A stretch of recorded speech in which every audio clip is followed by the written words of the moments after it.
guys, welcome back to Candid Cloud Convos. It's your girls, Emelita and Gina. Period, baby. And it's episode 58. Like, It's climbing up there. That number is climbing. we We're are about to hit getting 60. somewhere. That's crazy. Damn, 60. Wait till it's 100, dude. That's gonna be so That's exciting. insane. We're gonna have to do something crazy. Skydiving. I work the day you guys are going. So call it off. Call it. That's right before Hawaii, bro. Oh, damn. Oh, Yeah. I know you did Well, mention maybe- that. You did mention that. Maybe if you guys love it a lot, maybe then I'll have to see if I don't have a near-death experience. I'm not hoping or wishing that upon you at all. Me But if neither. it's so fun that we all have to go, then we can always do it later. Yeah. But also, you like a lot of things that I don't like in regards to heights. So I don't know if I'm going to take your likeliness of it as my answer. So maybe. So then how could I convince you? I don't Because know. like I'm not afraid of heights, but like it still terrifies me. Right. So I'm so. and I'm sure it'll like, still be scary than if we do it a second time. I'm sure it'll still be really fucking scary. like for me, it's more so I'll say I'll do it. Like I have no pressure. Like I have no anxiety being like, yeah, I'll do it. Sure, whatever. And then like, comes booking the tickets and you're like, my Wi-Fi's messing up. It's no, not. I don't know will what's go- working. It's not working. I will go as far as to booking it, paying for it, maybe getting there. And then I'll be like, yeah, no, I'm not doing it. I Keep the give money. up. I don't even care. I'm not Yeah. doing it. Save my soul. That's all I'm worried That's about. hella funny. But I was telling Chev, you know how like people always complain on planes when there's like a lot of kids or like babies crying and stuff? Mhm. Girl, no, that is my favorite flight. You want to know why? Because God would not do that to them innocent souls. That's such a good point. That is such a good perspective to Right? have I'm when it like, comes to let them it's- babies cry. Yeah. Let God bring the himself babies do it. out. But you know, God himself Yeah. will not do that. Dude, you know, I actually seen a TikTok earlier today where I don't know what the problem was. Like they didn't really give that much context, but I guess a flight attendant like ripped. But a flight attendant, a man, ripped a stroller like out of the woman's hand. She was flying by herself with her baby, and he pulled on it. And I don't know. It didn't show it, but I guess he accidentally hit her in the face with it because he like grabbed it aggressively. So the video starts with the woman's like holding her baby and she's like sobbing, crying. She's most likely having some kind of like panic attack from the situation. And another guy was standing up like trying to help the girl out, and he's telling one of the other attendants like, I want that guy's name, whatever, blah blah blah, I want his information. Because he wanted to file a report on it. And then he tells the attendant, he's like, you had done that to me, like out of beat your ass. And the attendant tries to get live with him. I don't know how he thinks he can do that when you just hit a woman with a stroller, but who's holding a baby. But anyways, and he tries to get live with them, and the guy's like, I'll knock your ass out. Like, don't even play with me right now because you just almost hit a baby, you know? And put me on the no-fly list. I think he ended up getting fired. And they let the guy stay on the plane. Like they just like, okay, sir, calm down. But they understood, you know? So they let him just sit back down, and I think they probably like took the flight attendant off the plane, and he ended up getting fired, as he should. Rightfully so. But just the fact that he was still trying to be live when you just did all that in front of an entire plane of people. You know what I'm saying? Like the nerve. Yeah. You know what I wonder too? Why they don't have cameras in planes? Oh, that's a good question. I don't know. I just thought about that. I've never thought about it before now, but I'm like, a lot of people end up recording, but it's like, why don't the planes itself record? Because a lot of shit happens on planes. Yeah. We've seen so many freaking videos. That's true. Interesting. It would be kind of cool to see like a compilation of like things. Well, that sounds weird. Things that went wrong on planes, but like not like a crash. Plane malfunction. Yeah, not like a plane malfunction, nothing mechanical, but more like when people are acting up on a plane. How about electrical? Is electrical? No, none of that. I don't want to see people dying, but you know, like drama on a plane. Yeah, like drunk people. You know how they hit the bar and then they get on the plane. Yeah. Yes, that's gonna be me. I'm just kidding. I might not causing problems, but living life. But not exactly living your best life. with my little headset on, reading my little book, calling it a freaking day. I don't have time. I just people. Did you start the other one yet? Airports. I did, but I don't like it as much. Which one? The red? I don't know what it's red, called. Run on red. Oh, Run on Red. I'm like Seen on Red. Barely seen on TV. It's like a little bit slow, but I'm barely on the second chapter because I have to give myself time after a book to like not forget, but like I'll start mixing the two. You know, I will start thinking so and so character from the last book is involved in this one, and then it just gets jumbled up in here, and I can't understand what's going on. Mixing so I have information. To give myself, like I have to give myself like a day in between, and then I'll start a new one. But yeah, I'm barely on chapter 2, so it's kind of like setting it up. But I'm just like, get to the freaking point already. It will, and once it I'll starts, stick with then it goes. Yeah, I'm sticking with it. But I was just like, girl, let's go. It's different from the last one, right? Yeah. Oh, guys, she read Silent Patient. I think we talked about it in the last episode. She read Silent Patient. It was so good. We won't talk about it in depth because we don't want to, what do you call it? Spoiler alert. Yeah. We won't talk about it in depth, but definitely really I would give it 5 bookmarks on on Kindle. I don't know. Very good book. Very good read. It's a plot twister. Yeah. And Gina, today also happens to be, well, the day we're recording, I'm sorry, March 20th, Monday.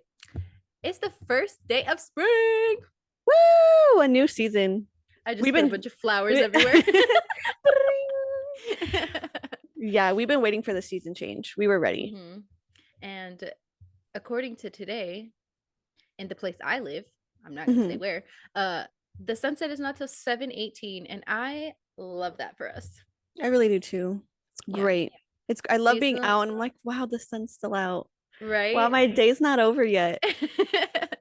It's like it makes you want to at least like take a walk or like sit outside and just enjoy it. You know, love that for us. Okay. Oh, this next one's real. So let me give y'all a little backstory. I have always been a ranch lover. Okay. We got Gina in the club. Gina now is what do you call it? Proud member too. A proud member. Thank you. She does love ranch. What would you say your favorite like restaurant ranch is? I actually have a few. Like there's a lot that I like that I don't like one over the other. Okay. Restaurant or like that doesn't include fast food? I don't think fast food necessarily, like McDonald's and shit. That I feel like their ranch is just not. I've never like, is Habit considered fast food? No, I think that's like a restaurant. Okay, so I'll say like not Rabbit, Habit or Round Table. I knew what you meant. Round Table. Outback has some pretty good ranch. Good. Chili's has good ranch. Chili's does have good ranch. Yeah. Hell yeah. Oh, you know what's a fast food that has good ranch? Popeyes. They're black and ranch. They're black and good. Ranch. You put me onto the black and ranch. Specifically. Yes. Yeah. With the black and tenders. Fire. Literally. It doesn't miss. Chef's kiss. It doesn't. It does not. As long as it comes hot. Oh yeah. It's fire. Fire. Okay, so what's yours? Definitely Round Table. I haven't had it in a while, but I can picture it in my mind, you know. So Mountain Mike's honestly doesn't have bad ranch either. I think anywhere that has like a designated salad bar, y'all better have good ranch, you know. True. Yeah. Habit definitely good. People say Wingstop. Oh, Wingstop is people say Wingstop's ranch is like mediocre. That was like the first. I like that ranch. Real ranch that I was like, wow, this is really good, you know? Yeah, compared I like to that like ranch. an actual like sit down restaurant. But yeah, I would say those are all good options. Applebee's not too bad. It's just a little thicker. Okay. So it's not as like watery, I guess, as Wingstop would be, you know? It's not watery, but like thinner, like a thinner texture. Like watery. Not watery. Kind of gross. Watery. I didn't mean watery. It's not old. It's all separating. Ew. Stop it right now. When you said separating, it reminded me of like a chunky ranch, and then I was like, oh, Yeah. Ooh. So we say that all to say that Hidden Valley, the ranch company, they have announced their collaboration with a Brooklyn-based ice cream shop, and they are creating a ranch flavored ice cream to be sold exclusively at Walmart starting today until May 28th. Damn. Are you trying the ranch flavored ice cream? Okay, you know what though? Yes, I would try it. Just not in the way of like, oh, maybe this will be good. Like I know I'm not gonna like it, but just to say that I've tasted it. Yeah. Yeah. If it's not like hella expensive, if it's like the regular price of another ice cream, then I'll be like, screw it. Like let's just try it. Just for the fuck's sake, you know? Just for the fuck of it. Yeah. What would you put as a topping on I ranch? wouldn't. I would not. Sprinkles. No. Like mini M&Ms. The Oreos. No. You know what? That would probably if there was a topping, that would probably be the better one to go with.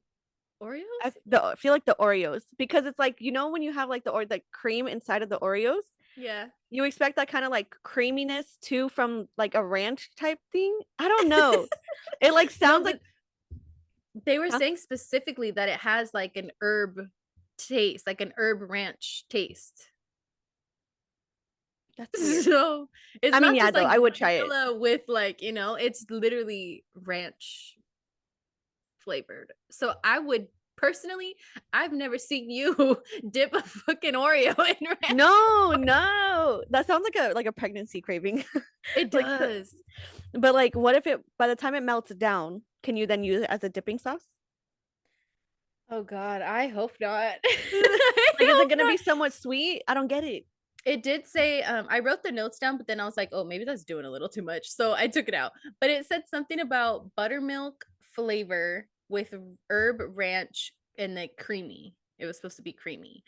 So I mean, I do with that what you will. Okay. I think I would it's try in Walmart as of today. Too. We dip carrots in it instead of fries. Chop them up hella small. Yeah. Or hey, I actually Wendy's specifically, I love dipping the fries in their Frosties. So maybe that could be a cool thing to dip your fries in the ranch ice cream that's what I would assume. Maybe get a celery stick. I don't know. They're like, damn, that ranch is hella thick. It's ice cream. It's frozen. Hell no. I don't imagine like a ranch slushy. That sounds like a stomach ache. Yeah. That just like I love like ranch, but that's not it. Yeah, that just sounds like bubble guts. Like bubble guts. Yeah. That was that on that. Yeah, over it. Let us know if y'all are gonna try it. And if you do, let us know if we should really try it. I actually really want to. We'll do it. If we can find it, we'll do it. Yeah. We could do it as a little TikTok reel. I mean, then TikTok like take video of us trying it. Yeah. We just throw up all over the place. That would be an honest review. Yeah. That's all we can promise is an honest review. It's like those videos where you see people trying like clams or something for the first time and it won't go down. Like it keeps coming back up. That's how I can imagine it going. And that right there, that explanation right there is why I'm out. Because like it melts too in your mouth. It's not like a quick, you're literally like putting all the flavor all around. No, I'm not doing that. That's what we're not doing. Like, Chev really wants to go and try oysters again because he had it once with his sister. And when I tell you, I have a video of it, but I'm not eating it. Like, there's no way. So he liked it? No, he did not. So now he wants to try them again, and he wants me to try it, and I'm like, and for that reason, I'm out. Yeah. No. You see, because like I couldn't. I definitely would never do it in a public place because I know I'm most likely gonna throw up everywhere. Yeah. And not being recorded either. No. Whoever's there can have the memory. Because Yeah, like I don't know how the girl she tried eating it and it would just come back up, but it was just the clam that was coming back up each time. How did she not just throw up everything? Like how did not everything just Literally. come out? You know? I feel like that's what That would happen to me. I don't even like clam chewing the clam in clam chowder. Like Ooh, I like the flavor of like oh, it's the so cream good. part of it Yeah, or this like the yeah. soup part, but not the fucking not the clam. It's chewy, it's Yeah. rubbery. No. No. That's how I one time or the only time really I ever tried clam chowder was on accident. I didn't know it was clam chowder. My coworker was like, Uh-huh. "Oh, here, I have some of this. You can have some." And I was like, "Cool, thanks." And I was eating it and I was like, You gotta "Damn." stop doing that. She was homegirl knew where to get her food from. She cooked really Okay. good, so I trusted her, Okay. Yeah. uh her opinion. But the the soup, like you said, was so good. Like the flavor was Mhm. hella good. And The as soon as I potatoes. bit into a clam, I knew exactly what it was just by the texture. And I was like, I stopped and I was like, what is this again? What's this called? And she's like, clam chowder. I was like, yeah, yep. I figured. Right. And I just find I after that I just found all the clams and took them out, but ate Mhm. the soup. I wish they were bigger pieces than what they actually are in the soup because you could pick it out a lot easier. Because sometimes they'd just be little pieces and you just miss it. Oh, really? It was kind Yeah. of like pieces like that. Oh. Yeah, that's what I'm bit into. Yeah. Ooh. Mhm. That's what I'm saying. It was very clear what it was as soon as I bit into it. I was like, Yeah. oh, instantly I knew, and I had never had that soup before. But I was like, I Right. can tell. I know it. I know seafood when I And feel it. sometimes it's kind of like sandy-ish. It's like gritty sometimes too. Like They left the sand and they didn't even wash it out.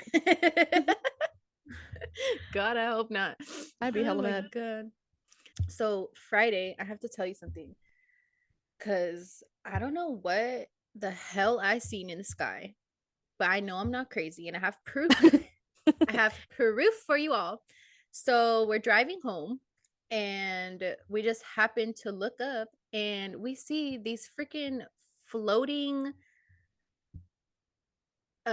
lights, but they had like a trail behind it. Like it wasn't just Huh. like a plane, you know, how you see a Yeah. plane and whatever. Like there was like a line. It was the weirdest thing. You guys will see it on the screen. And so we were like trying to figure out what the hell happened. We looked up something and it said a couple days prior that there was like a meteor shower, Mm-hmm. but that was like a couple Oh. days before that. So I was like, Oh. So it I wasn't don't that. know, is it delayed? Like maybe it's hitting our particular area later. I don't freaking know. But it was the weirdest damn thing I've ever seen. And there was at least, I'm assuming like 6, 7, 8 of them. And they're all like in a line together. So I'm like, that can't be a plane because they'd freaking hit each other. Like you're Yeah. not even allowed to fly that close to each other. You know what I mean? It's space garbage coming back into the atmosphere. Sources say that it's space garbage. It's space garbage coming back into the atmosphere. Interesting. And it would light up?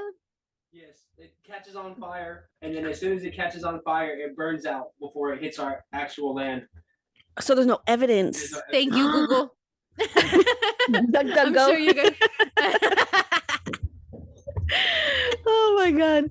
No. Wow. Okay, so if that's what it was, then that's what it was. But it looked like aliens were coming Yeah. to get us. And Yeah. that's, I rest my case, that's what They happened. probably were. And that's just like where they went up, they took a left in a different direction, and that was just like the remnants of what was going by. Exactly. Do you ever wonder where they land though? Like, why do we All see the them in the time. sky, but there's never like, oh my God, it landed right here in this area? Yeah. It's You always, know? I feel like, well, no, not always. Let me not say that. I don't know. But I feel like allegedly, you know, don't hate Yeah. me. Allegedly, I feel like they come or they land in like the desert where there's nobody freaking by, Uh-huh. like nobody can say anything about what happened. Yeah. I feel like that's what happened. But did you see that video on Instagram? It was like the car was parked because the train was going by, and then on the train, like trailer thing, it was open, but it literally looked like a spaceship, like a No. UFO, and they were transporting it. And this girl was like, "Oh my god, oh my god!" It was the weird. No. If I see it again, I'll add it here and I'll send it to you. But I was just like, Okay. "What is What's that?" going on? Yeah. Yeah, what's going on? Especially with all those like train derailments of all these different chemicals Yes. and all that stuff is just like it's a little weird. It's a little sketchy. Yeah. I want to know what's going on. And then apparently the Pentagon, is it the Pentagon? Where the right? For the president and all that. Uh-huh. Okay, so that place, we'll say, allegedly. It's like, no, it's the Octagon.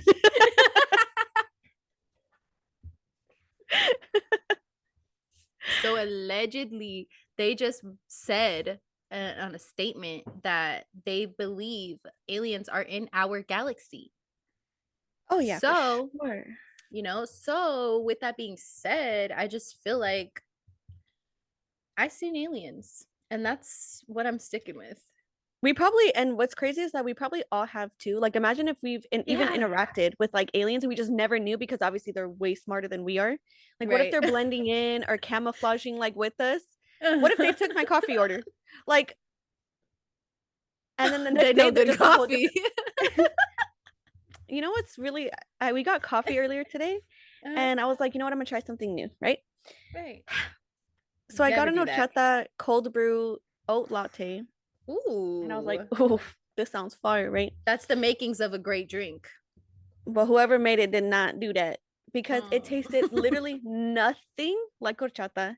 It was just cold coffee. Like, it wasn't sweet. It wasn't a flavored of nothing. It was just cold coffee. I had to add 2 sweeteners. And yeah, I was so sad. I was so glad that I only got a small because it was not good. But I was like, well, that sucks. At least really now I know, but damn. How do you mess up an horchata latte? Right. It didn't even have like cinnamon or nothing? Literally, I swear I didn't taste any type of flavor besides a cold coffee. Yeah, somebody definitely, they probably thought like, oh, I already did that part of the drink, and then just put the lid on and freaking. Maybe, or like because it was a small, they didn't put as much flavor in it or something. I don't know. Maybe, but they need to do better. You want to shout them out? Or call them out?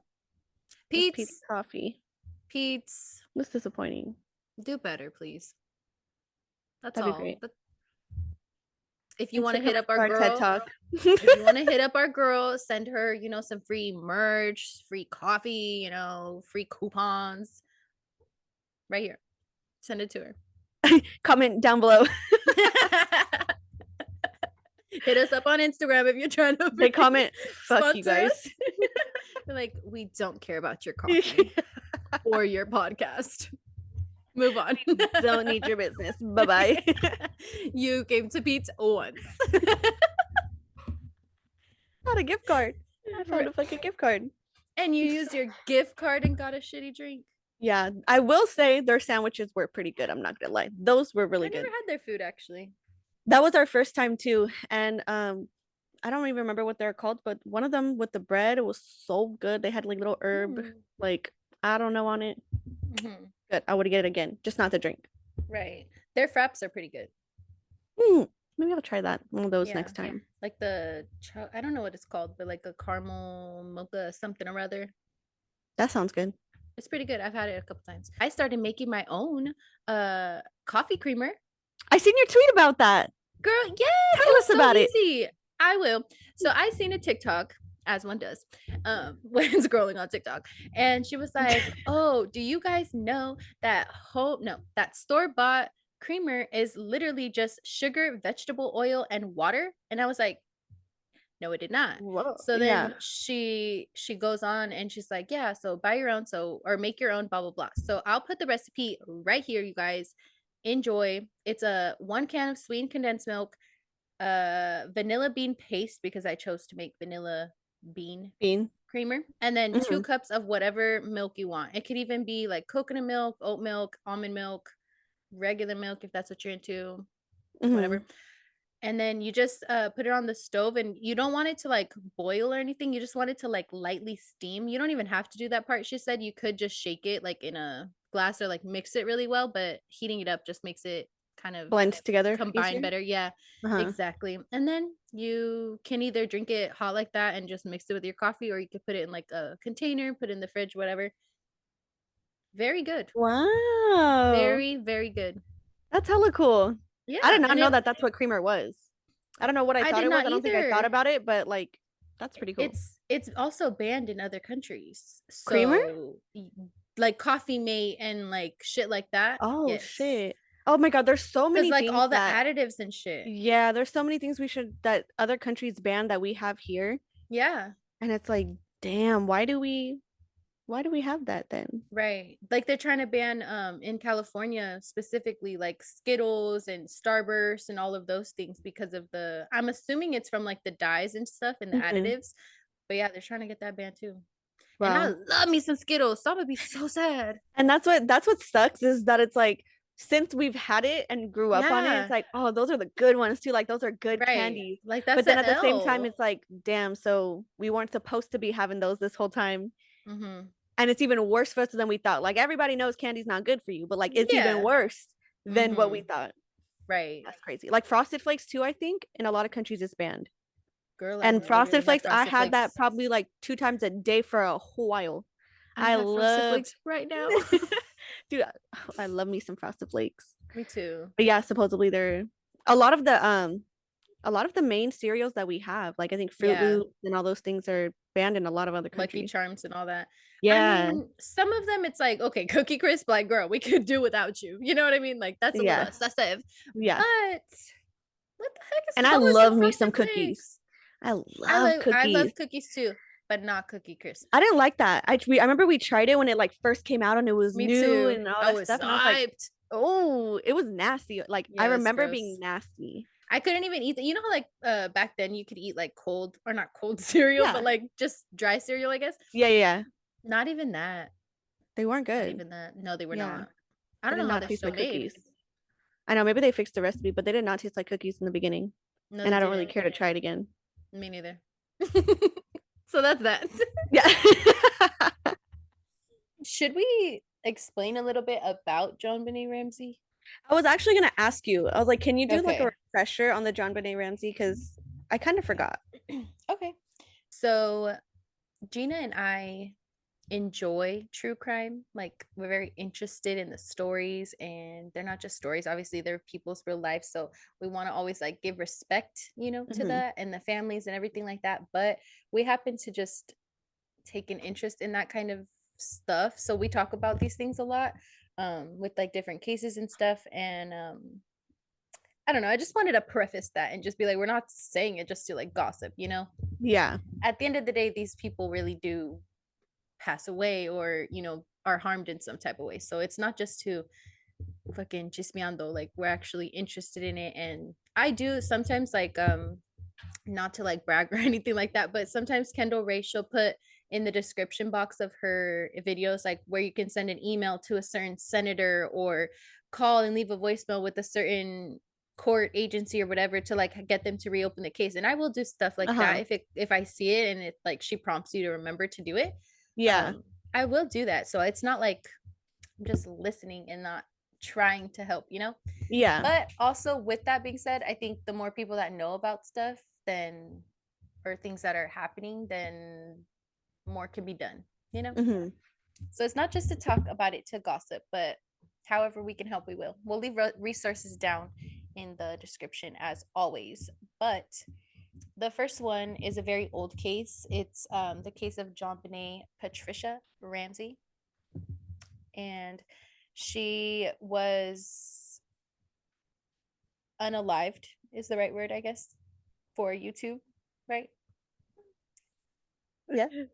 At the age of 6 years old, in her family's home in Boulder, Colorado.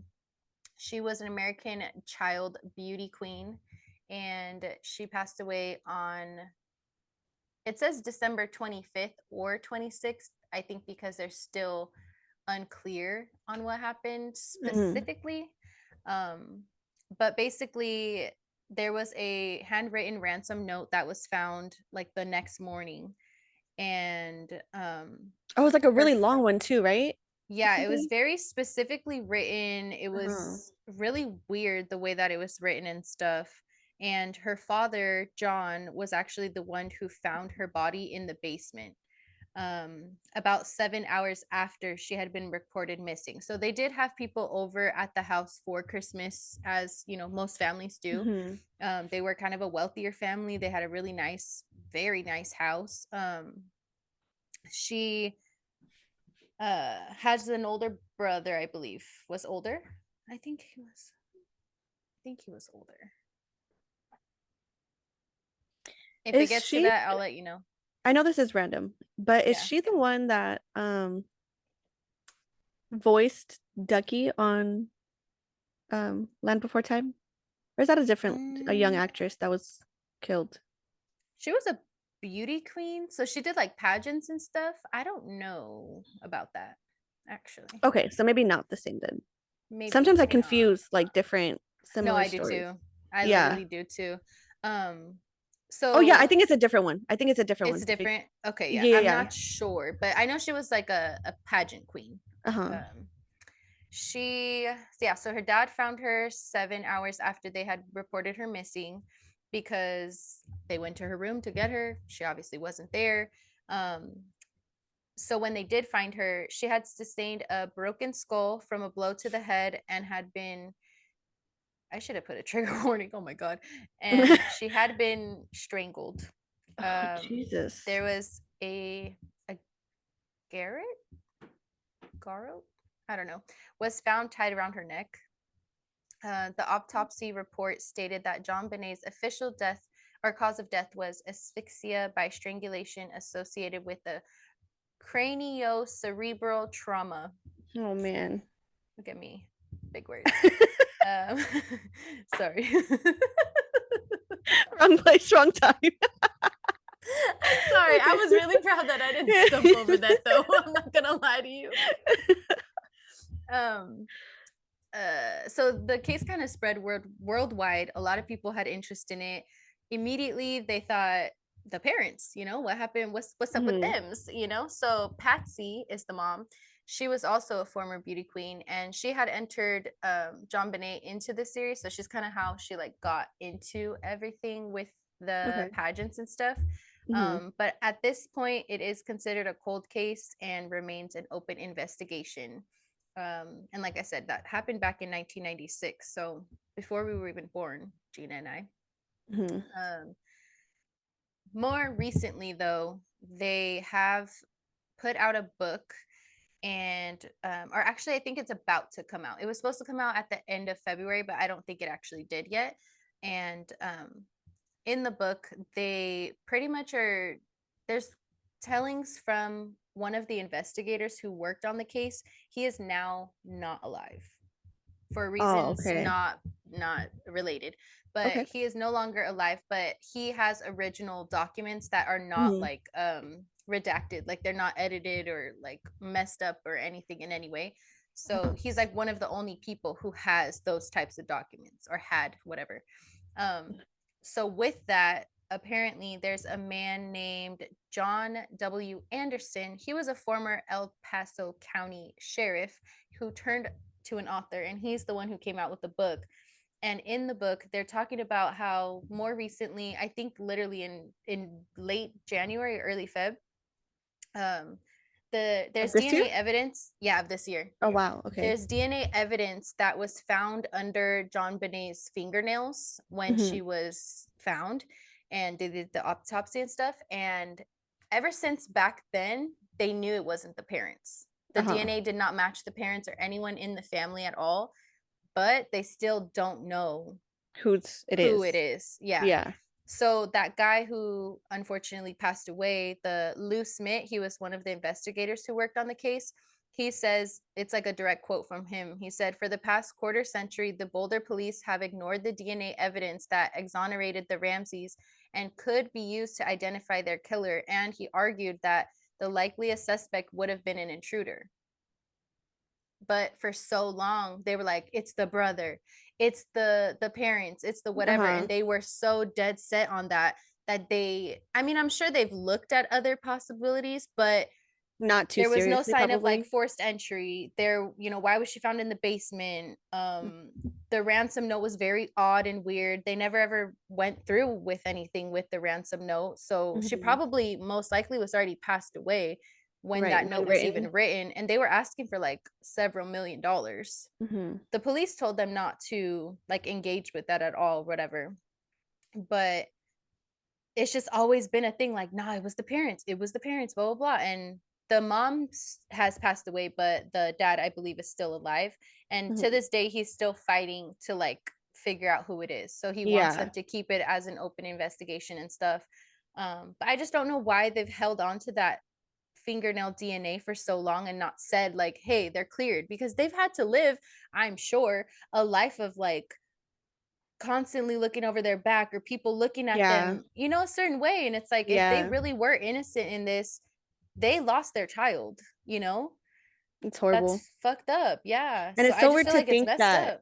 like, because obviously it is weird that the fact that there's that ransom note that most likely was written afterwards, which means like she was already dead, you know, and they kept her in the home, like in their home, not thinking they're gonna look everywhere for her. So it's kind of like, why did you leave her there, but still expect them to like pay a ransom? Because then what are they paying for? They're, you know, their daughter's already gone. Exactly. And so there's that, but then it's also like, if it was an intruder, it's weird to think something, if they did something like that, that they hadn't done it before. Or they didn't do it afterwards. And so at some point when they did get caught for maybe something else, that their DNA wouldn't be in the database, you know? Exactly. Especially now. It's 2023. Exactly. You know? Yeah. I understand why it wouldn't have developed so quickly back then, just because things are so different, but things are so different now with investigations and DNA and they can solve a lot of old cases. Yeah, and so they have been recently. Yeah. We can look into it if you guys are interested in this type of stuff. Like we're not a true crime podcast, but like I said, we're interested in a little bit of everything. So you're gonna get a little bit of everything here. So if you're interested in that, we could do a little segment here and there, because they have been actually kind of not closing cases, but figuring out what happened, and it adds missing pieces, you know, because the technology is so much better now than what they had before, that it can still, they crack cases. It just makes me mad though sometimes, because obviously there's not enough investigators who give a shit, right? There's not enough investigators at all. There's not enough investigators, even less of that number, that give a fuck or care, you know, about these cases. So they just go cold, and then they're either never reopened, or, you know, and they just sit there. And the DNA, like you said, it could be somewhere now to where we need to do a thorough sweep. Let's go through our inventory, see what's going on. And some of them might even connect with each other and they have no freaking idea. Yeah. Makes me so mad. That's crazy. So mad. Well, I wonder if that means like that they are finding new things now, or how recent it was. You said January, February, that maybe they're working on that and trying to find if there's anything. Right. And maybe they have, and they just haven't said anything for investigative purposes. They're like waiting for more concrete, like, maybe, I don't know. It would honestly be really crazy if they solved that case in our lifetime. Like that would be so crazy. And especially because this little girl was 6 years old, and she was a target because not only, I'm assuming, because her family has money and because she's a beauty queen or whatever, like she's 6 years old. What the Horrible. fuck? Yeah. Horrible. So as more things come out, if they do, we'll keep updating. But I just was like, oh, I haven't heard anything about this in so long that I was like, that was crazy. Yeah. And going with that, we're gonna get into a true crime trial that's going on right now that I happened to get into. It was on Thursday last week. I had a day off, and I don't know why, I just, on YouTube, I'll just see what's like trending or whatever, and then sometimes I'll watch it and sometimes I won't. It like catches your attention. Exactly. But this particular trial, I did see clips of it on TikTok, and then I was like, I haven't heard this name, like the name wasn't familiar, so I was like, what is this? So then I looked more on TikTok, but they're only clips of you know, certain things, so it wasn't explaining like what actually happened. It was more so the trial clips. So I was like, let me do a deep dive real quick. And that I did, and I kind of got invested, so I want to tell you guys about it. Okay, I'm excited. And I haven't heard anything, and I like specifically chose not to see, because now that we were talking about it and you were telling me about it, it started coming up on my stuff, and I'm like, no, I need to hear this for the first agent time. Was listening. Oh yeah, he was clocked in. But so currently the trial is still going on. They're supposed to wrap at the end of this week, so maybe next week or next episode, maybe if there's an update, I can tell you guys. the final verdict and all that. But it is a jury trial, and I got my notes. You see, that's a lot of notes. All of that? And the next page. Oh, but damn. Some of it is, I think it's just because I need to write things down to be able to remember them better. Yeah. So I wrote down everything, but I can speak it. I don't have to like read it. You know what I mean? I just have to refer because I don't want to. Ain't nobody gonna catch me saying the wrong date or something. I got it written down. Okay. So this case is the Zachariah Anderson trial case. He is the alleged murderer, I guess. Perpetrator, suspect, if you will. So I'm gonna just go over some names and I'll tell you kind of who they are, but then once we get into the actual evidence, I'll remind you who they are because it's just like random names. Okay. So Zachariah Anderson, he also goes by Zach. So if I'll probably say that just because that's a long name to fucking say. He's 42. He is a father of 3 kids. And he is the ex-boyfriend to Sadie Beecham, who is the mom. And she is the mom of all 3 of his kids. They have a daughter. Her name's Olivia. She is now, I want to say 14, I think they said. But at the time, she was 10, about to turn 11, or she had just turned 11. She has 2 younger brothers. It's kind of unclear. I think they're probably 8, 9 years old now. They are twin boys, but they're not really mentioned too much. So that's them. And then there is a man. His name is Rosalio Gutierrez, right? He is 40 years old. He is Sadie Beecham's new love interest, boyfriend, partner, whatever. He has 2 kids, but they are not with her. It's unrelated. And he, in this case, is the victim or one of the victims. There's also some cellmates that testified and stuff. So we'll get into that later. But basically, that's like the main people. So yeah, Zachariah and Sadie, they have 3 kids together. I'm not sure when they got together, but they have 3 kids. It's been several years, you know. But back in 2019, Sadie had reported that their relationship had took a turn for the worse. Like they weren't in a good place. They were kind of, she even said like they were kind of on their outs with the relationship. So they both kind of knew it was going to be over. It was just a matter of time. They weren't married or anything. They were together. They ended up breaking up at the end of 2019.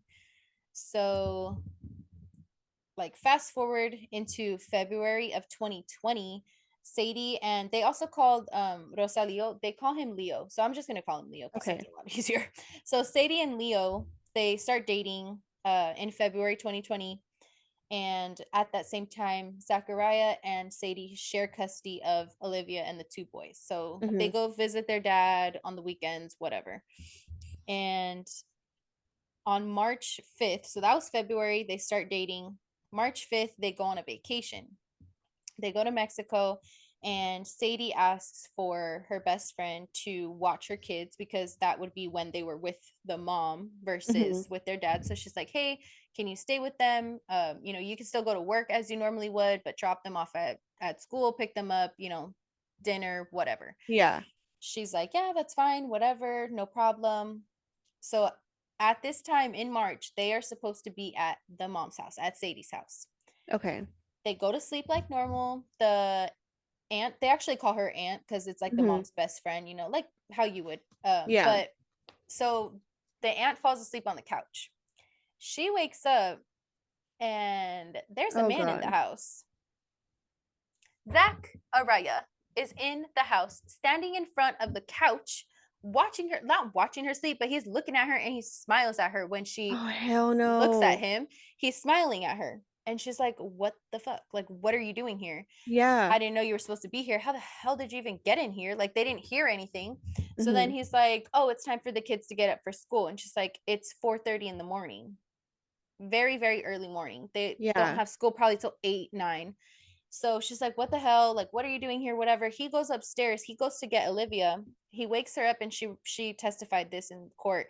She wakes up at 4:30 and she knows it's like between 4:30 and 5.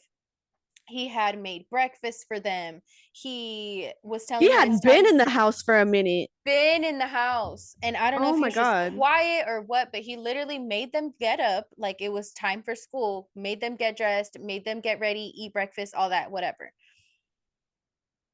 How the like what? And then he made comments to the best friend saying like, "Oh, I'm surprised you weren't with Sadie whoring out and blah blah blah on vacation, yada yada yada."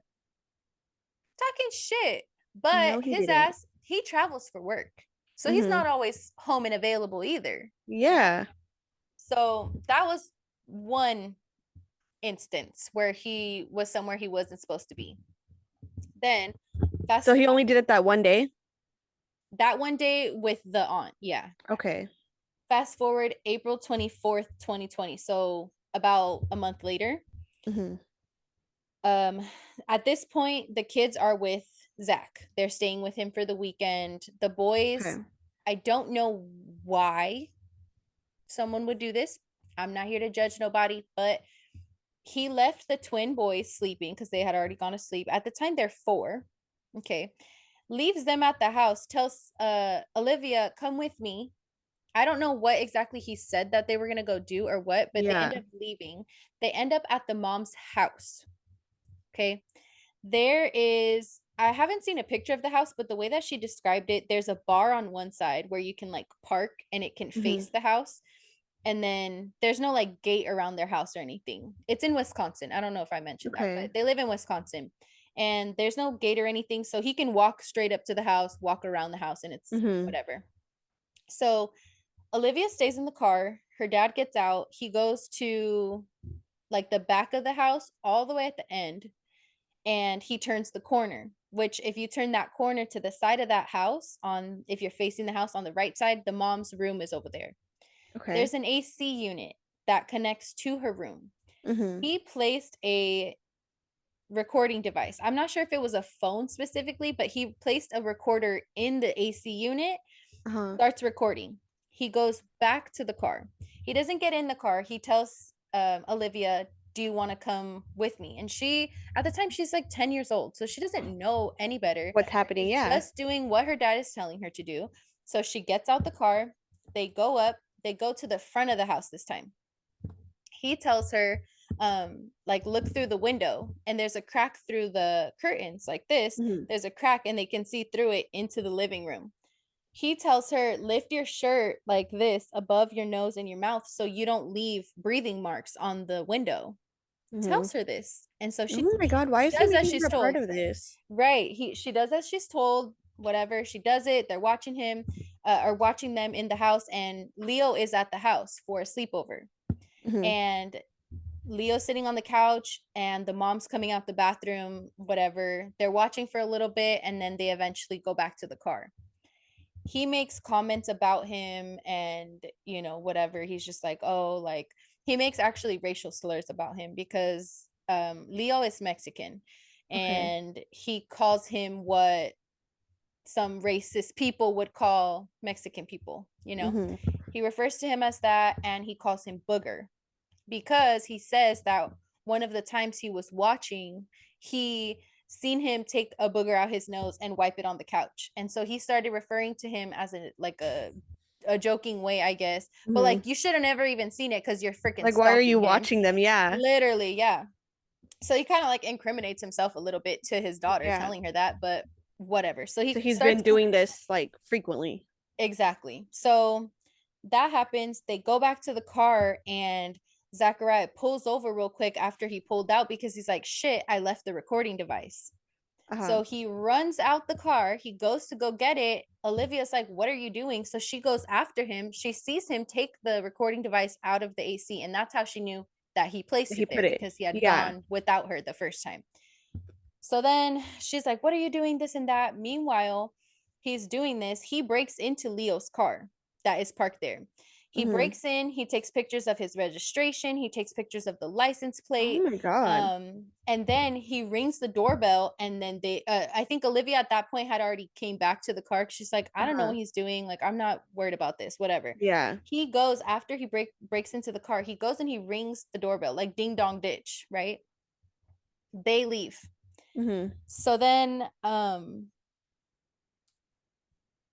Sadie, the mom, in court, she testified that she was harassed at 2 a.m. by her home being ding dong ditched. That's what she remembers, because she obviously didn't see them like Everything watching else. her. Exactly. While having a sleepover with Leo. Leo also told her he believed his car had been broken into, and he knows, like he could tell that something was off about it, right? Yeah. And so the next day, when Zach went to drop the kids off, Sadie asked him about it, and he knew facts about their sleepover that you would have only known had you been there, including what she was wearing that night. He was telling. How would he even be saying that? Like, couldn't tell you. Probably to scare her, I'm assuming. Like, oh, like, you know, I saw you, whatever. Yeah. So he includes like what she's wearing, like, you know, I saw you come out the bathroom and blah blah blah, whatever. So that happened April 24th. Fast forward again. It is May 17th, 2020. And this is the last day that Leo was seen or heard of, like the last time that anybody had ever been able to contact him. He actually, Sadie was with him that day, and she was hanging out with him and his kids. And then she went home like normal. 2 days later, May 19th, Sadie started getting worried because she wasn't hearing from him. He wasn't answering phone calls, text messages, etc. And so she was like, you know what, I'm gonna just like go by his house, check on him. Yeah. And when she gets to his house, she finds the patio door open, and there is blood everywhere, on the floor, on the furniture, on the ceiling. An area rug was missing from the living room. So at that point, when she sees the scene, she calls 911. Yeah. When the cops get there, investigators say that they found so much blood that they determined that whoever the person who was there is, because there's no way you can lose that amount of blood and it not go that way. Yeah. So they found signs of a struggle. Unfortunately, though, his body has never been found to this day. Wow. Yeah. So he rolled him up in the rug then? I'm assuming, yeah. And there's more evidence later, but Zach has a work van, like a 3-row work van. So a very big, like utility type of van. Yeah. And so I'm not putting it past him, you know? Right. There's motive, jealousy. There's prior stalking. You know, like he obviously had a problem with the fact that she had moved on. Yeah. And he's trying to like say bad things about him to the daughter, and like trying to coerce her into thinking like, oh no, it's wrong that like she's doing this. Yeah. So he, like you mentioned earlier, like why is he getting his daughter involved? Like he did not only just do that, he literally put a phone tracker on one of the baby's car seats. So he was tracking the mom at all times because she didn't know about it. Yeah. And so, yeah, she's being tracked this whole time for like months. And he can, the daughter, Olivia, she's seen it on his like computer at home. And then also he gave her his old cell phone that had a recording device. And he told her to record anytime the mom starts getting upset or yelling or just acting out of character. He's told her to trying start to like recording. incriminate her. So this is what prosecutors, like the state, because the state is suing, or the state is like it's the DA versus the defense. So the prosecutors allegedly, this is what they believe to have happened. May 17th, Zachariah went to Leo's home, brutally unalived him, and with blunt force because of jealousy about the relationship with the ex-girlfriend. He then allegedly disposes of Leo's body. But if you rewind real quick back to May 18th, so the day before the body was, or the scene was found, and it's the day after he was last seen. Mm-hmm. Zachariah spotted on surveillance, bitch, at Walmart. And guess what the fuck he was buying? What? Garbage bags, latex gloves, bleach, and a can of sardines. A can of sardines. That's so random. I'll tell you why later. Okay. It comes up again. I'll tell you why later, but it comes up. So yeah, he's seen on camera buying all of this shit. And let's see what else. They also found a $50,000 cash withdrawal like slip from the bank 2 days before the disappearance. My God. When they actually finally was able to like get a search warrant and search Zachariah's home, they found approximately 48K in cash in one of his like armoire like drawer things. I'm sorry, in the ottoman. It was found in the ottoman. So that happened the day before he went missing, and then the cash was 2 days before. So if you go back to May 19th, the day that the scene was found and stuff, they must have gotten the search warrant very quickly, because on the same day that she found the scene, that's when they were able to find the 48K in his ottoman, because they had already searched there. While they're there at his house, there is a burn pit in the backyard area somewhere that's still smoldering, right? Still a little bit on fire. So the fire department was called out, and the person testified today, like the chief of the fire department or whatever, and he said he was called there for assistance because at the time the fire was still on fire, and they were like trying to control it or whatever. By the time investigators got there, it was just like smoldering a little bit, but they were able to like go through the remnants of it. And that was not only at his home, but also his family has a tree farm, and at that place too there was a fire there too. And between the two, they found remains of bleach bottles. They found the alleged clothes he was wearing during the murder, which was they found jean buttons, like Levi jean buttons. They found underwear, remainders of steel-toed boots, and a camera covered in a sock and shoelaces. Or like inside a sock. Yeah. And they're saying also that, so back to the work van, prosecutors did find Leo's DNA was found inside the work van. And the middle seats were removed. The carpet under the middle seats was cut out and removed. They didn't find it like in the burn like pits or anything, so I don't know where that went. They did go through his garbage as well. They didn't find anything, but it's been removed. And Olivia said that during April they went to the tree farm to go hang out and like whatever, and she remembers, because she sat in the front seat and her little brother sat in like the way back. She remembers that the seats weren't there. The seats weren't there, but that middle part where the carpet is cut out, that was not like that, she said. The last time she remembers seeing it. So that's not normal. Yeah. When they went through the truck too, they noticed that the van's interior had been scrubbed with bleach, like they found remnants of bleach, and also part of the interior had been removed. Oddly though, here's the 2 cans of sardines. They were uneaten, but they were open, and they were under the passenger seat, trying to throw off smell, so you couldn't smell. You know. So that was fucking disgusting, I'm sure. So May 21st, just 2 days later, after the body had, I keep saying body, his body has never been found, I'm so sorry you guys. After the scene was found, 2 days later, Zachariah was arrested and charged with 2 felony counts of stalking. They couldn't get him for more at this point because they only really had like proof of the stalking, you know? They're working on the rest of it, but at least to get him in custody, they're like, let's just do this. So then fast forward. So that's May. Now we're in December 2020. Charges increased with charges of homicide and hiding a corpse. He pleaded not guilty that day.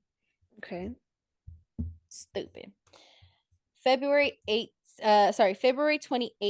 2023. So literally 3 years almost later. the trial begins. So that just happened last month. The trial started. It was only supposed to be a 2-week trial. It is now turning into a 4-week trial. Wow. We are on the 4th week and the judge is over it. He is not happy about it at all. And I actually really like the judge. I'm going to mention him in a second, but I actually really like the way that he's handling stuff. He's an older man. You know how I feel about old people. I just love them. Yeah. But I don't know. He just very is not about the bullshit. Like he's very get to the freaking point, you know, and some other people that are involved in the court hearings, I don't really like too much, but I'll tell you why.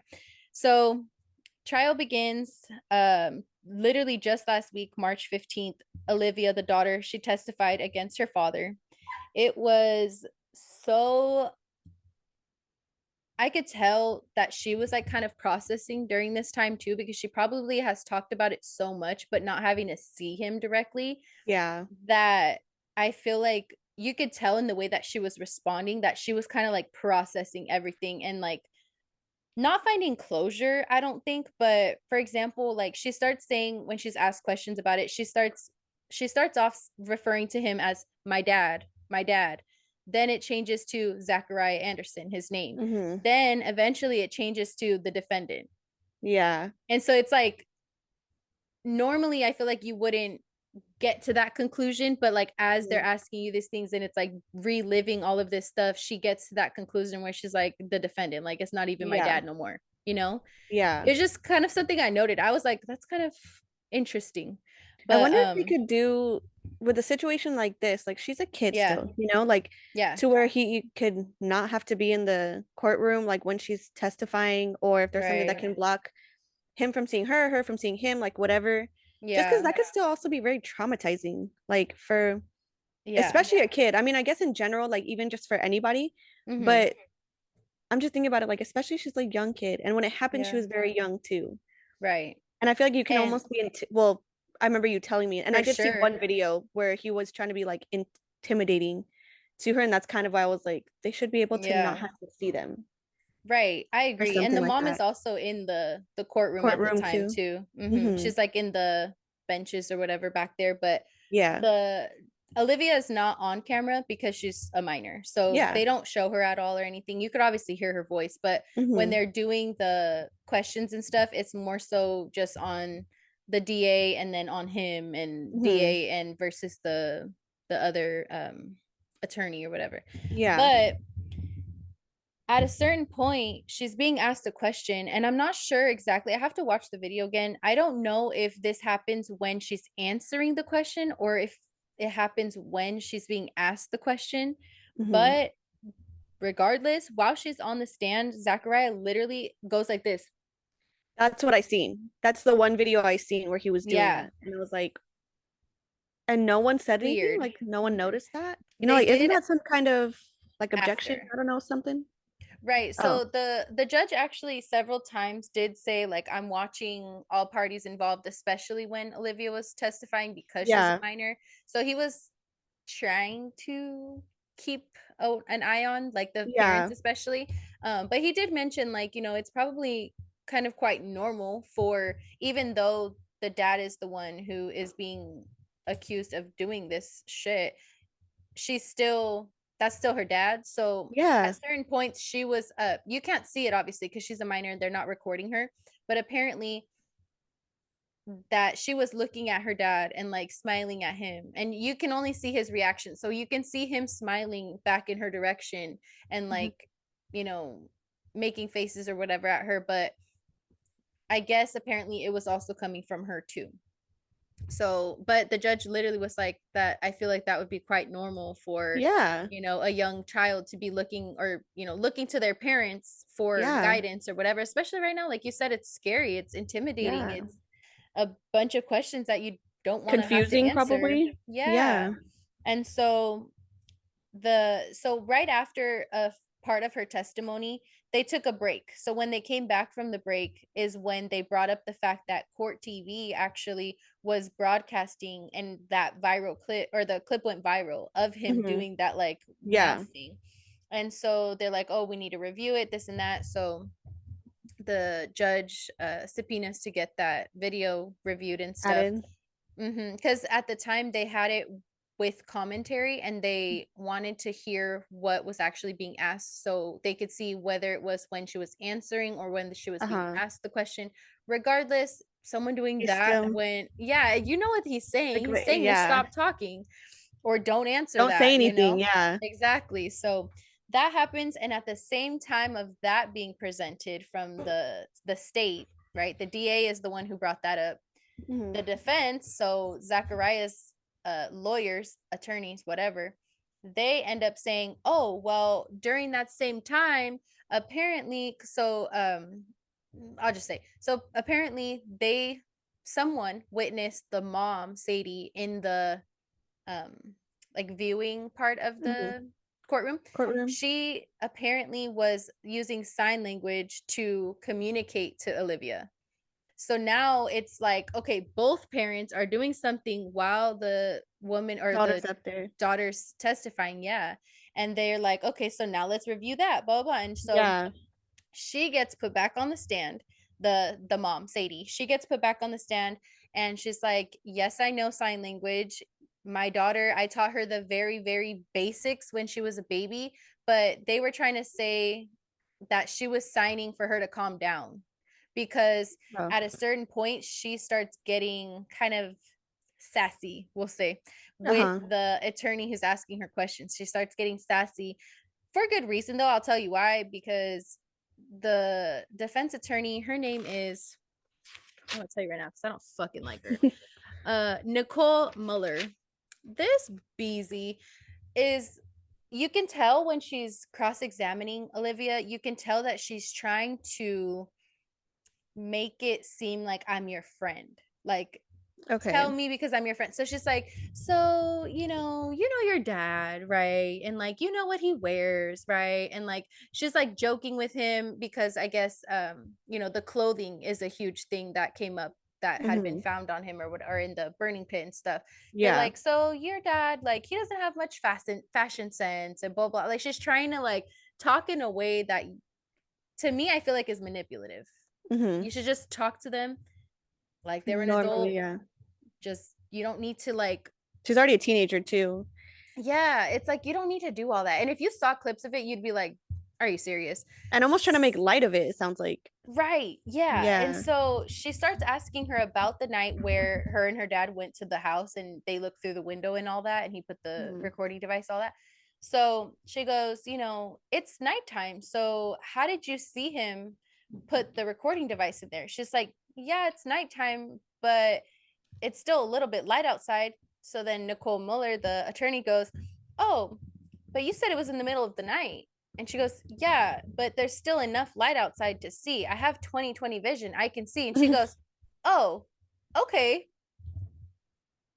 Like, what are we doing? Plus, also, if they're going from inside, like, he's right at the window, there's probably the light coming from inside the house. He's at the window.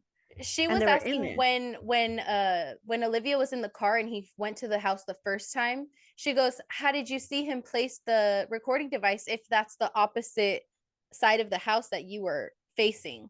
And she's like, because I seen him turn the corner and go that way, and then I was with him when he retrieved it. So like, and it's like, she's like, but technically you didn't see it, right? And she's like, I have 20/20 vision. She's like, literally the way that she says, oh, okay. Like, she sounds so fucking stupid. There was little instances like that I was just like, I don't like this lawyer. Like, I don't like her. I get it, you're the defense lawyer, and it's probably, she's not dealt with the best odds in this case because there's so much fucking evidence. Right. But it's just like, you didn't need to do all that, So that whole thing, both things get actually thrown out, like the whole thing of him doing that. And because it also came from the mom, they were like, you know what, let's just take both of it out, put a strike through it. It never happened, kind of thing. Even though it went viral, but whatever. So then 2 days later, so that was last Wednesday, was when Olivia testified. Last Friday, March 17th, prosecutors announced that they finished presenting their case to the jury 3 weeks into court in the Kenosha County. the judge, his name is Bruce Schroeder, I think is how you say it. The jury right now is currently 8 women, 5 men, and that includes 1 alternate. I don't know why I wanted to mention that. I just feel like, I don't know, like obviously women are a little bit more empathetic. So I just don't know how this is going to end up going. And it's supposed to be done by the end of this week? It's supposed to be. They're at least supposed to wrap up arguments and whatnot. It might take a little while longer for deliberation for the jury.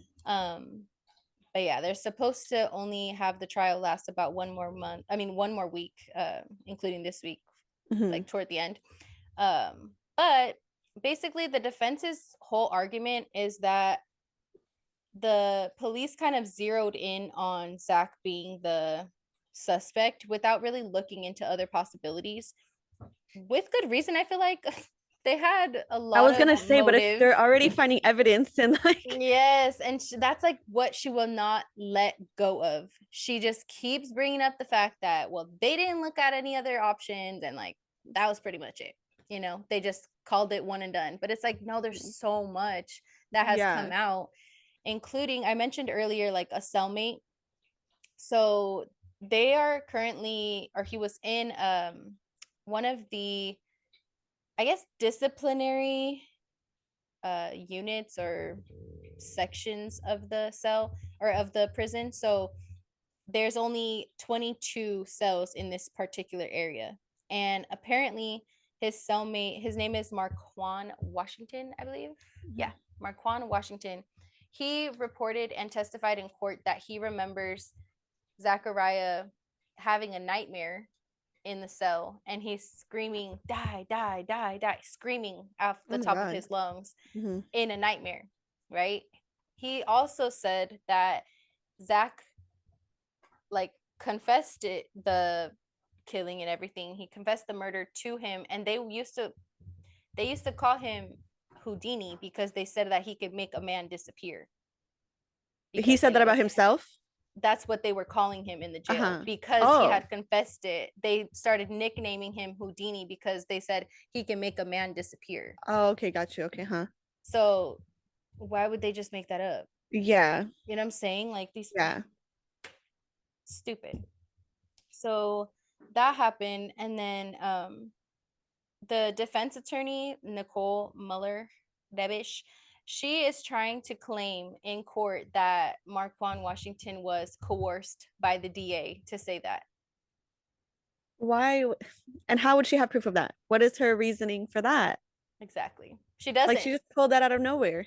I think they're literally just like grabbing at any little thing they can to spin it for the jury, because obviously the facts are the facts. The evidence is the evidence, and they have to defend it. I get that. But like, just the way that she sounds, they're just trying to like confuse it pretty much. Like, they have all the facts and evidence there. They're just trying to make it confusing to where because people, at the end of the day, it has to be without a reasonable doubt.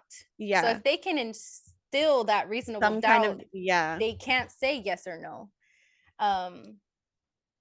So that happened.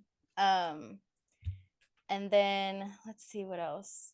Oh, they also subpoenaed for his Amazon purchase records, which, I mean, I've never thought about it. I was like, oh, damn, like that's, some people get some random crazy shit on Amazon, you know?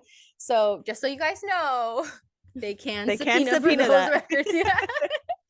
But they actually found that he had purchased those 2 GPS tracking devices. And not only that, they also found that he had turn by turn or like step by step instructions and directions to Kenosha, which is the city of Leo's home, from Anderson's phone just days before the disappearance. They found that. Yeah. Wow. So I mean, it kind of, in every aspect, it's pointing to him. It really is. And he even told his daughter that he wanted to show him who's the man, and I'm just gonna pop up at his house a couple times to scare him. And yeah, so that's where we're at right now. Today in court, the judge was telling him if he wanted to testify, you know, reading him all his rights and stuff. As far as I'm aware, he never got to the conclusion of whether they said if he was going to testify on behalf of himself or not. I think they'll go into that tomorrow because they're still doing a few arguments toward the end of today. And I haven't been able to watch that part just yet because these are literally like 8-hour freaking videos. Yeah. Some of it is during their break, so you just skip through it. But yeah, that's where we're at right now. And it's hard because they still can't say how he died, right? Because they don't have the body. They just know he bled out pretty much. Right. They just said that they can conclude that he 99% is passed away because of the amount of blood that was found. Yeah. Jesus, it's horrible that not even like, besides all the trauma that's coming from it, but like they don't even know what happened to him actually. Like for his family and his kids, they don't actually know what happened to him. And his family was in court too. His mom. That's horrible. His mother is in court.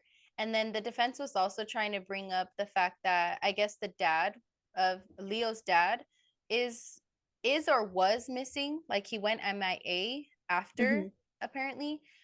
So they were trying to like draw like attention there and like, oh, they didn't even talk about that or blah blah blah. But it's like completely unrelated. Yeah. You know? Did the dad ever come back or? I think so. Oh. Yeah. And he had like a reasoning for why he wasn't. I believe so, yeah. They didn't really like get into much of it, but Nicole Muller, that girl, she's just grabbing, like you said, at anything to try and sway the jury. But I don't know, man. The jury is getting tired though. We're only supposed to be there 2 weeks. Now it's 4. Like that takes away your freaking time from your life and stuff. And the judge will constantly say, like, the poor jury, like when he calls them down, they're like, okay, like you could tell they're tired. Because they can't even go home, right? I don't think so. I think it depends on the case, but I know for sure you're not allowed to talk about it. They're obviously not going to work. So I would hope they're getting fucking paid. Right. And like amount to their wages, you know what I'm saying? Like not just $50 a day. Like that's bullshit. Yeah. But hopefully this all comes to a conclusion. But yeah. And he's sitting there and that at certain points you can tell he's getting irritated because he'll say something like under his breath and like you can see him mouthing something, but I can't really say what he's saying exactly. And then Nicole, the attorney, should be like, oh, stop it, or like I can tell what she's saying if it's shorter, you know, like stop it, or like be quiet, or like it's okay, or something. Like he's like getting antsy. And I've never heard him talk until today. He has a deep ass voice. Really? I was not expecting that, but I will tell you, he dressed just like fucking Johnny Depp. And I think he's trying to get some type of, like, he has the little man bun, which he did not have prior. So I'm assuming he's just not cutting his hair in jail, because when he got booked, like, they showed his mugshot and stuff, and he didn't have long hair. It was like buzzed. Now he has long hair and a little man bun. He has it like all slicked back. Damn, his hair grew fast then in just 4 weeks. Oh wait, no. This has been years. Yeah, I was about to say, I was like, God damn, what vitamins is he taking? Give me that gel biotin, baby. No, but yeah, so he has like long ass hair pulled back in a freaking little man bun, and then like, but the back of his head, it's not like up here, it's like in the back of his head, just like Johnny Depp, bitch. And he's wearing, you know, like suits and stuff, and I'm just like, we rooted for Johnny, but we're not rooting for you. This is completely different. Yes, we're not doing that for you. So at this point, with all my evidence presented to you, Gina, what do you think happened? What do you think he's guilty or not guilty? It sounds like he's guilty. With all the evidence that they have, like, I know they say that's why it's harder because there's no body, like, to go off of, you know, but I don't know. It sounds like it was him. Right. It'd be random if it was anything else, and they've never found, in this whole time that they're doing investigating, like nothing else came up from someone else. You know what I'm saying? Like, or that pointed to somebody else. I don't know. And especially in 3 years. In 3 years, they didn't find anything else. And it's all pointing to him, everything that they find. And they've even done like drone searches of like rural areas nearby his apartment. Yeah. I just feel bad for the guy's Leo's family. Yeah. That's horrible. You know? And to have to sit there and without him without him having to testify, it leaves a lot of these questions unanswered. Yeah. You know, because why did you cut out the part of carpet? Why did you have sardines in your, like, you can't ask that to someone who pleads the fifth. Yeah. So there's no way for us to get answers without him testifying. But personally, I don't think he should testify because he's definitely going to get himself into some shit, you know? Like, obviously, for the family's sake, I would love to have those answers and for someone to just come clean and say what the fuck happened and what they did and, you know, take accountability. But that's not going to happen. Also, he does have a prior record. I wanted to mention that. Of what? Some of it they can't ask him unless he does testify. If he answers the questions correctly on whether he has a prior record, which they already know is true, and one other question, I forgot what the judge said, but if he answers both of those correctly, they're not allowed to ask him about specifics. But if he answers them incorrectly, they can deep dive into anything that they want about his record. Got you. So it really just depends on whether, because he won't answer the judge yet. He's like, oh, I'm still deliberating with my attorneys and I don't have any questions about like what's going to happen, but I'm still deliberating with the attorney. So as far as like today, almost toward the end of their day, he hadn't said if he was going to testify or not. So we'll freaking see. That's crazy. That's so crazy, dude. There's so much. There's even stuff that like was mentioned that was redacted from or like striked out. So it's stuff that I didn't mention. Like there was an unregistered gun that Olivia talked about, and something traumatic happened with her with that gun, and that part almost caused a mistrial because she was being asked a question and she didn't answer the question. She basically, I don't remember exactly what the question was specifically, but they asked her about actually I do remember. She went to the police with her mom to originally give like her statement when her mom started telling her about like, my friend went missing, I don't know what happened to him. And then when she found the crime scene and stuff, she goes, you know, I think something bad happened to my friend. And Olivia stated that she knew what that meant, like something terrible had happened to him. So she starts telling the mom a little bit. She did lie in the beginning. Obviously, she was probably scared. She didn't want to get her dad in trouble. Like, I get it. So she did lie a little bit in the beginning, or she just wasn't telling the full truth of stuff, which she probably regrets now, you know. But she started opening up to her mom a little bit about what happened. So her mom's like, look, you have a lot of information, you know a lot, your dad has told you a lot, involved you in a lot, you need to go and we need to go talk to the police. So they had her do a separate interview from the mom, and at a certain point they asked her something and she asked the police if she can talk to her mom before she answers it. They allow her to, but they're being recorded in the room. So the police officers leave, the mom comes in and she asks her mom if she can answer or tell them about the unregistered gun in California. Mind you, they're in Wisconsin. So the mom goes, I don't know anything about that. I don't know what you're talking about. But if you feel it's important, you need to tell them the truth about whatever you know. And so it's not talked about exactly what happened to her, but the defense attorney, Nicole, she's asking her about, you know, did you ask to speak to your mom? And almost making it seem like if Olivia's guilty of something to the jury, like she's trying to make it seem like, oh, well, she's lied before, you know, or, oh, she had to ask permission. So like, how do we know if she's speaking? That's where I got like the contents of it. Like she's trying to put doubt on Olivia's word to the jury. So she asks Olivia without saying what you talked about. So she said, pretty much telling her without saying you were talking about the gun, because then that opens a whole other freaking can of worms. She tells her without saying what it was, you know, did your mom allow you to tell the police? And she goes, yeah. And then she answered in a way that she told them what it was. So she's like, yeah, I told them about the unregistered gun in California. And then the defense attorney is trying to object and like get that striked out. And then Olivia, you can tell she gets upset. She was triggered, really. Yeah. She gets upset and she blurts out, and by the way, I was threatened with that gun, like threatened at gunpoint with that gun, blah blah blah. By the dad? She didn't say who. She didn't say who, so it's very unclear about what happened, like why it even went down like that. I'm not sure, but she blurts that out in the court, and it's on video and everything. And at that point they're like, shit, because the jury heard it.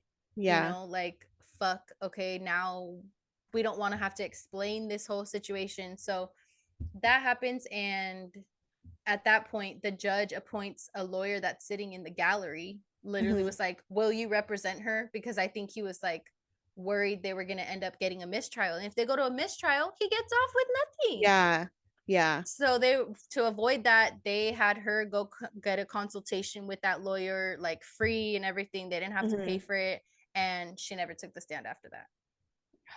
Jeez, it got very fucking intense at one point. I was like, so there's a lot more to this that's not been removed, being said. Yeah. Wow.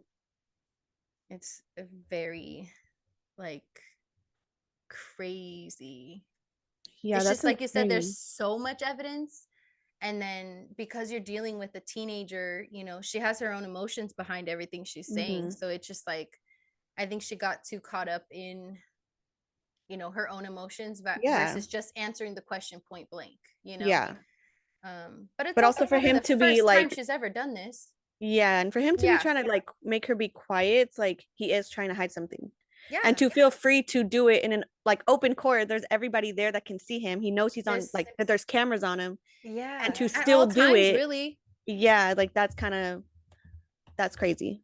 And you know how like in the Johnny Depp trial, they were trying to say, or the case, I'm sorry, they were trying to say that that Johnny Depp's attorney was like flirting with him and all this stuff, and she's like whispering in his ear, and like they're laughing. They all do that stuff. They literally did that like during this trial. Like, she's they all do that, whispering in his ear, they're laughing and smiling at each other. So I was just like, I don't know, because aren't they supposed to be saying certain things to each other? Like, what if another lawyer said something like and used a certain vocab that defendant doesn't know, so they're like, oh, that means this, oh, he said this, right? Like, it's I don't know, like they're doing it like in a joking way, like they're laughing and like smiling at each other a lot, like actually flirting. I mean, I can't tell the context because I can't hear what they're saying. It's like off the mic, you know, they're like farther away, or they like cover it and they're like, oh, blah blah blah. But I don't know, just the way she looks. It's also, I'm like, it's also kind of weird if you're the one being charged with like homicide and all these different things, that you're joking and you know. And he's like rolling his eyes at some things. Like, he's, in my opinion, he doesn't have proper court etiquette. Thank you. I don't know, dude. I'm really very, very interested to see how this all pans out. Because it's just like every day they're adding more. They're getting more witnesses. They brought in the fire chief today. They brought in someone who is the supervisor of the jail, of that special unit that I was talking about. I don't know, man. I don't know. I don't even know what to say. Like, that's I rest my case. There's my gavel. Meeting adjourned. It's just freaking crazy. But it literally like overtook my life for a little bit. Just because it's so interesting and it's active right now. And I haven't really seen anybody talk about it at all. Probably besides a documentary on it in a year, I'm sure. Once they have like all of the clues. I hope, you know what makes me mad too is that like at a certain point, if the jury says that you're guilty, right, they're probably going to do a what do you call it, appeal, right? You get what, 2 chances? I don't know, that's California. Wisconsin, I'm not sure, I'm not a lawyer, but they can appeal at least once, I'm assuming. If it gets granted, then we have to do this shit all over again, another freaking 4 weeks plus. And does that mean that they get to try to take out other pieces of evidence too? Like, they can try to say, oh, they can't use this one anymore, or like, you know, they might, but they have to agree. So if the even for the not what do you call it? Not for the revisions, but it's another word that they used. For those, both parties have to agree, and then the judge can agree after that. So like if they want something striked out or whatever, it's different when it's an objection, because that comes from one person and then the judge is like overruled or sustained or whatever. But it's funny though, because a lot of the objections she had, the judge was like, no, like I'm not overruled. Shut up. Yeah, he's like, shut up. And then a lot of the ones that the DA had, he was allowing, because it just made sense. And the DA, his name is Michael Gravely. He is so like informative. He speaks in a way that you can actually understand his freaking jargon of law and all that shit. Like he speaks in a way that you understand him, even when, like, you know how they have to think of questions literally as they're going, and they have to ask it in a certain way that it's not like accusatory or you're leading the person with your question. Like he can think of the edited version of the question when he's being objected to so quick that I'm like, oh wow, oh my god, like this is like, I don't know, to me this might sound very crazy, but to me it's almost like I'm watching a performance. You know what I mean? Like they have a script, because there's like an art to it. There is, and it's like the way they go back and forth, like I don't know, I just love it. I love it. It's so interesting. And I didn't know that you could actually go and sit in the courtrooms for any case that you wanted, unless they're like obviously like private confidential things.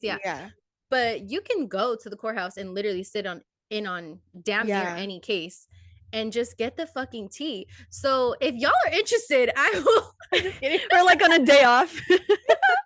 We will meet up and we will go and we will tell you guys all the tea of what happens, because that actually sounds like so much fucking fun to me. That kind of does sound like a very interesting experience. At least one time for the pod.